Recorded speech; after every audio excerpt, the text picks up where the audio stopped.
An explosion of chilling headlines today detailing the brutal kidnapping of 13-year-old Jayme Closs.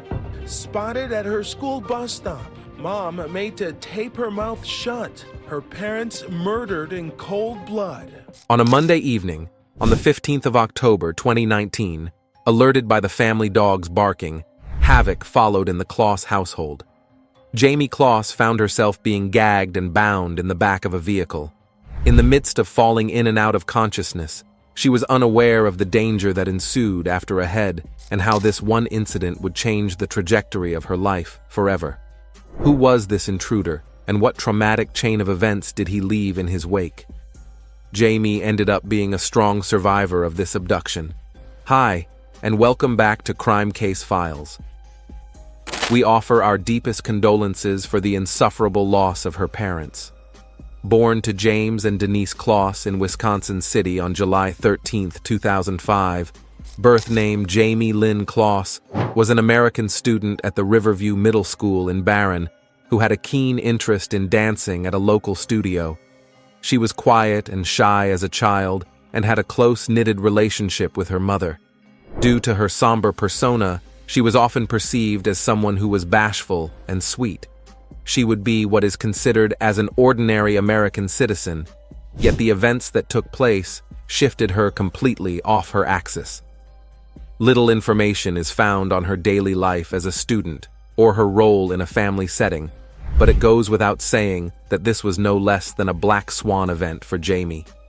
Which brings us back to the question, what irked Jake Patterson to act out as seen in the chain of events that followed, and if he felt even a morsel of guilt for this brutal act? On that fateful day in October, Jayme found herself woken up by her dog Molly's incessant barking. Upon spotting a strange vehicle in front of her house, she dashed to alert her parents. Her father, James, aged 56, approached the door. Jake Patterson made 2 separate trips to Jayme's residence in Barron, a 3,300-person city in northwest Wisconsin, about 90 miles east of Minneapolis. The first time, he was scared off by cars in the driveway. After a night or two, he changed his mind when he noticed people and lights inside the house. However, he refused to leave alone on October 15th. The Taurus rolled into the Closs family driveway early that Monday morning, headlights turned off. Jake Patterson arrived at the Closs residence in his old red Ford Taurus, donned gloves, a black jacket, jeans, brown leather steel-tipped military-style boots, and a black balaclava-type mask he had recently purchased from Walmart, just a day after first seeing Jayme at her bus stop, according to his statement to the police. Patterson also ended up shaving his face and head in order to avoid leaving behind any forensic evidence that could be traced. He carried a kitchen knife and, with deliberate selection, another weapon, his father's 12-gauge silver and black Mossberg shotgun loaded with 6 bullets, as reported by law enforcement.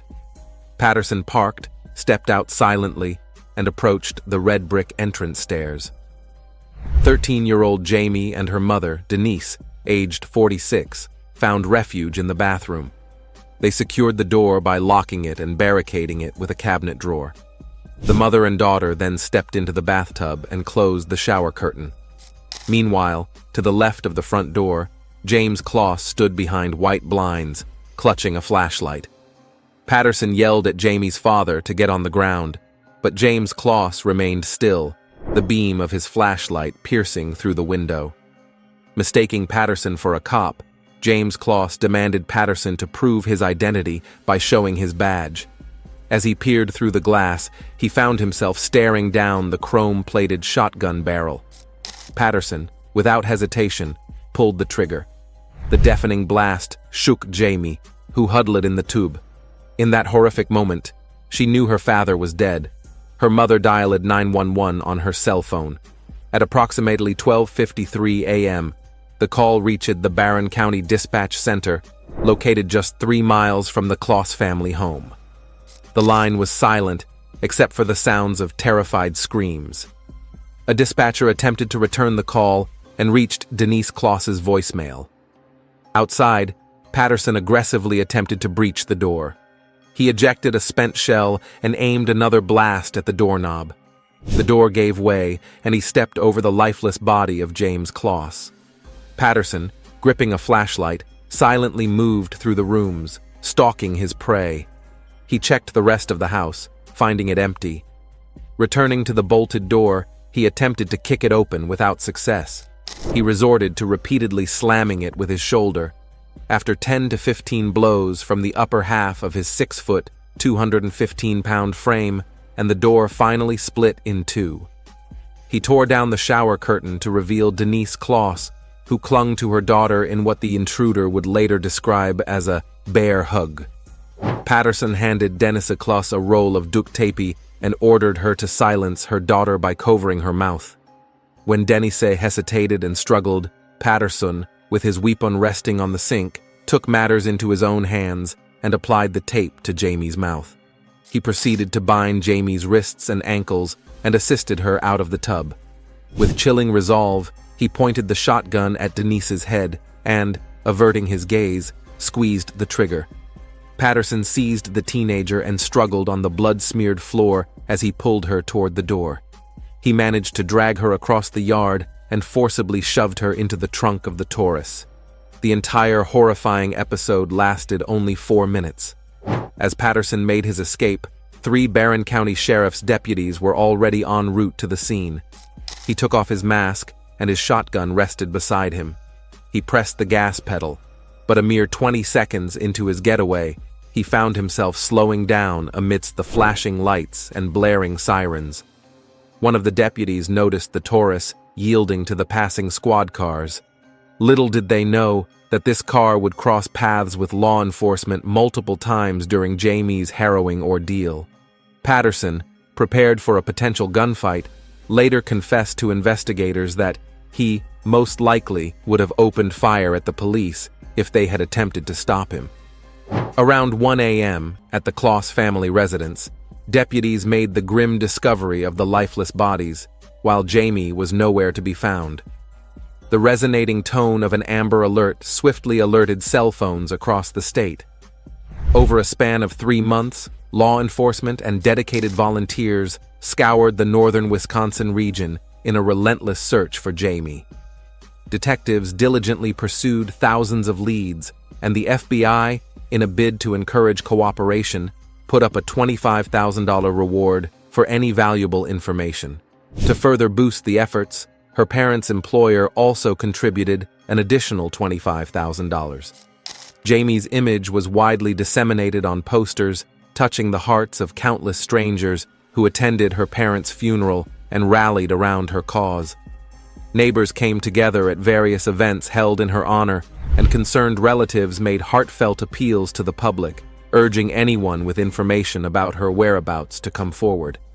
In a message released by her relatives, her aunt Jennifer Smith pleaded, "Jayme, we need you here with us to fill that hole we have in our hearts. We all love you to the moon and back." Upon arrival to Patterson's house, Jayme was forced into his sister's pajamas as he burned her clothes to rid of any evidence. Patterson kept Jayme in a cramped single-family house for 88 days, located near the small and densely wooded town of Gordon, with a population of 650. The house, a beige and brown 2-bedroom residence set on 2.6 secluded acres, bore a sign above the front door that welcomed visitors to Patterson's retreat. Later on, he compelled her to crawl under his bed, where she endured prolonged periods without access to food or water. The bed was barricaded and weighted down to prevent her from moving it to make an escape. Astonishingly, the 21-year-old did not live alone, so he played loud music in the room to mask any potential signals for help. To maintain control, he admitted to raising his voice and striking the walls, particularly during the 2 instances when he observed her attempting to escape from under the bed. He consistently threatened that serious consequences would befall her if she dared to attempt at escape. Throughout her 88-day captivity in Patterson's remote residence, Jayme spent the majority of her time beneath the bed. On occasion, her captor allowed her to take walks in the yard with him. On one occasion, he subjected her to physical harm, striking her on the back with a cleaning tool. However, Closs maintains that she cannot remember what led to this punishment. There was also an instance where he tried to alter her appearance by suggesting that he would cut her hair, but he abandoned the idea when Closs resisted and expressed her reluctance. In contrast to his immoral actions, he revealed to have entertained her with board games and even a Starbucks on one occasion. For a time, he kept the loaded shotgun outside the bedroom as a precaution in the case the police came. But 2 weeks after the kidnapping, he put the weapon away. Patterson later told detectives he believed he had gotten away with his crimes. Little did he know his self-confidence would cost him severely whilst giving Jayme a ticket to her freedom. Possibly, this feeling of self-assurance and achievement prompted Patterson to seek a nighttime warehouse position at a liquor distributor on the morning of January 10th, precisely 87 days following Jayme's kidnapping. That morning, Patterson informed Jayme that he'd be away for a few hours. In response, Jayme made a resolute choice. She would no longer endure her captivity. She pushed aside the bins and weights that had held her captive under the bed. Then, she crawled out from the mere 2 feet of space separating the mattress from the cold floor. With freedom within her reach, she unlocked the front door and stepped out into an unfamiliar snow-covered landscape, clad only in pajamas and her captor's sneakers, worn on the wrong feet. Around 4 p.m., Jean Nutter was walking her dog near her driveway when she spotted a blonde-haired girl standing alone, without a coat or gloves, braving the January cold. Nutter typically didn't visit her cabin during the winter, but on that particular day, she happened to be there by a stroke of luck. Jayme rushed to her, disoriented and adrenaline spiking, and pleaded for help. Seeing Jayme's face plastered under missing on every flyer and social media, Nutter instantly recognized her. She took Jayme to the nearest house as Kristen Kacinskas answered the door to a girl with unruly hair and sneakers a size too big. Due to the constant paranoia gripping Jayme that Patterson would seek her out, Kristen's husband guarded the door whilst Kristen instantly ranged 911. The deputies arrived at 4:43 p.m. and Jayme was taken to safety. Upon Patterson's arrival, he noticed footprints outside his house and realized that Jayme was gone. In haste, he set out to look for her in his Ford Taurus, only to catch the deputy's eye. By now, he had also restored his license plates, which were traceable, and gave away his identity. Upon being arrested, he simply confessed, saying, "I did it." Documents disclosed by the Department of Justice reveal that Patterson willingly provided in-depth information when interrogated about his crimes. He informed investigators that he had been plotting to abduct a teenage girl for approximately a year, and that, if it wasn't Jayme, it would have been someone else. He asserted that there was no particular motive for selecting Closs as his victim, aside from the fact that he had coincidentally seen her disembarking from a bus one day, which triggered his plan. Additionally, he admitted to making 2 prior attempts to abduct her, but the timing had not been right on those occasions. After the conclusion of his trial, he was found guilty of intentional homicide, along with armed burglary and kidnapping. His bail is set at $5 million and is yet to set a plea.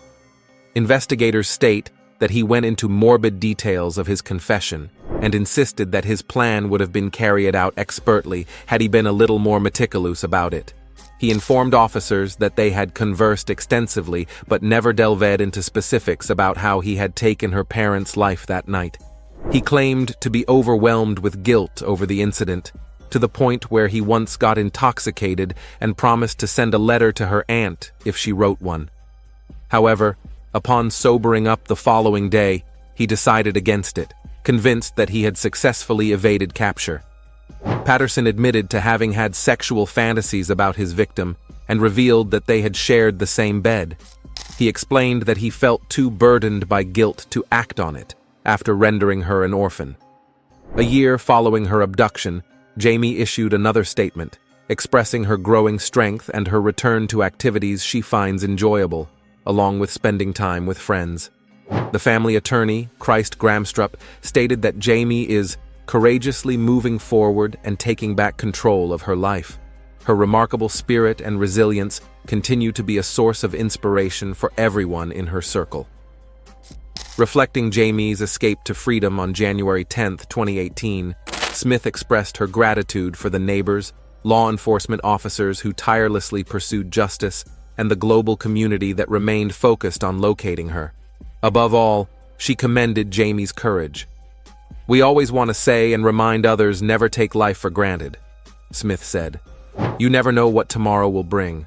Always remember to take the time to tell your loved ones you love them." During her captor's sentencing, Jayme declared, "I used to cherish going out with my friends, attending school, and dancing. He stripped me of all those joys. Going out in public is incredibly challenging for me." Now, according to a statement by her aunt and guardian, Jennifer Nyberg Smith, Jayme has resumed dancing and is making the most of school activities, while acknowledging the limitations posed by the COVID-19 pandemic. Jayme has become an advocate for other exploited and missing children. Her story has been widely publicized, raising awareness about the issue of child abduction and the need for more assistance for victims and their families. This concludes our discussion on the case of Jayme Closs. If you have found our investigative efforts informative, we kindly request your support through liking and subscribing to our channel for further thought-provoking true crime content. Your viewership is highly appreciated. Until next time, take care.